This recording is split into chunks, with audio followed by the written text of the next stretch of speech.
What's up, traders? John Hal here. Hope you guys are doing well. In this video, I'm going to talk about are we actually in a bubble? Are we in a bubble, and are we, is this a bubble, and are we getting ready for a big crash in the markets? Now, let's actually get straight into this. Guys, do not play trade based on what you see in this video. Trading is risky and it can cause substantial financial loss. This is educational only, and I don't know what's, I have no idea what's going to happen in the future, but I'm going to share with you some few things that I'm seeing in the markets right now as I speak. So let's get straight into it. Now, are we in a bubble? And is this a big fat bubble? And and are we getting ready for one of the biggest crashes of our lifetime?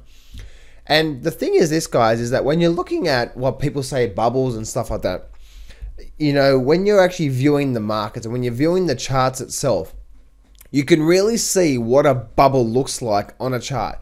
And if you go back and study history, instead of it's important to remove the emotion from what you think is going to happen and look at what the facts are without the emotion. So if I look at a chart, like if I bring up, say, and I'm going to get some flack for this, but if I look at a chart like Bitcoin, and people just don't understand about Bitcoin, is if I bring up, say, a chart about Bitcoin here for a minute, and I bring up a monthly chart, I don't know about you guys, but if I bring up a monthly chart and the chart looks like this on a monthly chart, guys, that's a big fat bubble. And I don't care what you say, I don't care what it's like. And then the only people that would say that this is not a big fat bubble are the people that are invested in right now and are hoping, are saying I'm wrong because they're hoping it's going to keep going up so they can keep making their millions or their thousands. You know what I mean? Like, everyone's become a Bitcoin fanatic.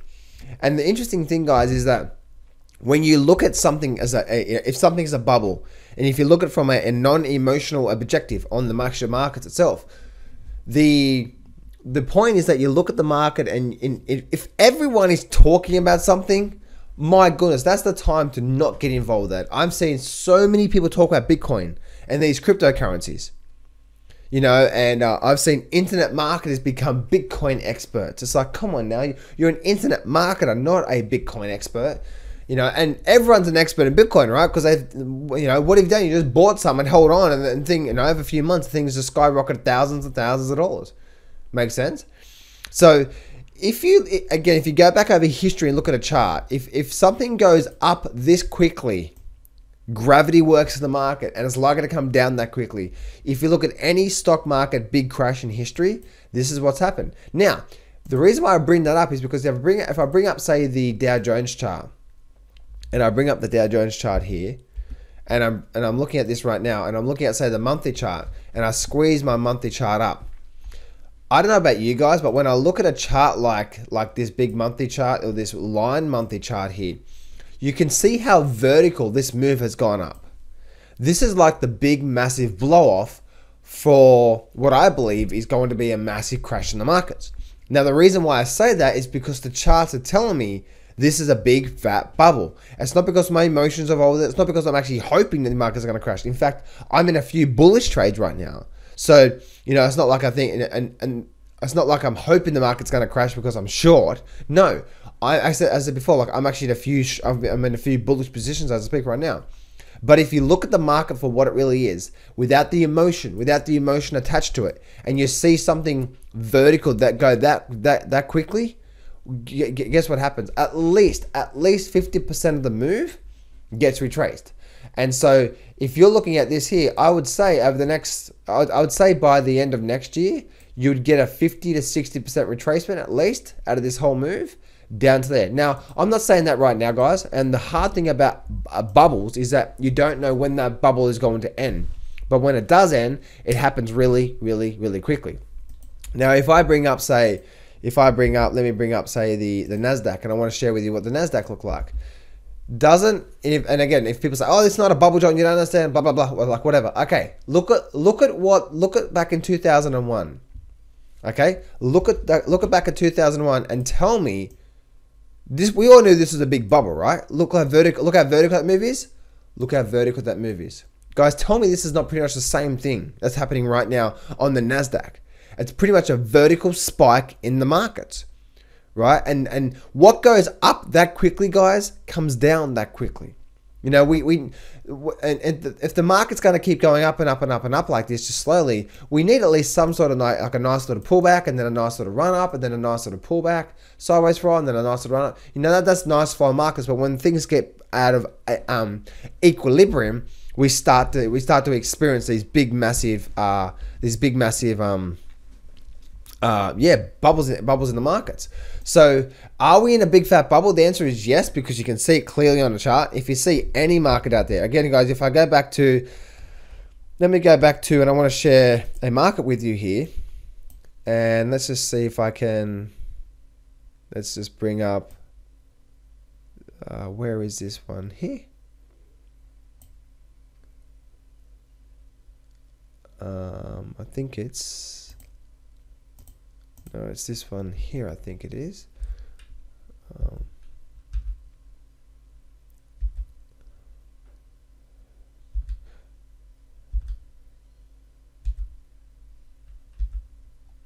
Let's just go back to, say, the weekly chart here for a minute.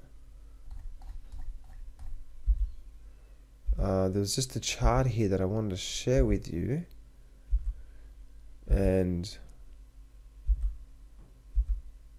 you'll be able to see what I'm talking about here. Is it here? Oh, I can't see it right now.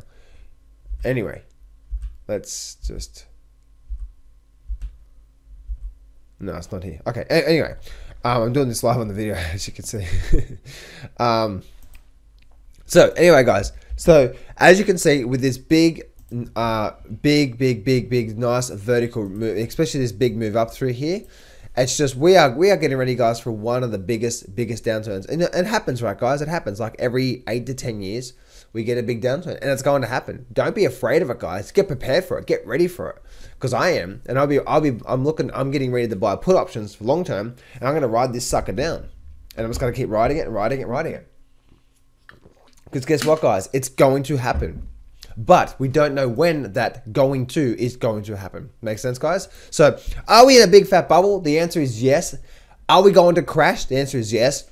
Do I know when? The answer is no. One of the best things you can do is just keep focusing on the charts. Keep looking at the peaks and troughs. Because as soon as we start to make those lower highs and lower lows on that weekly chart, the whole trend completely changes in the markets. And yes, we will start to see some downturn. We'll start to see the market sell off, and it's going to happen. If you look at every single, and I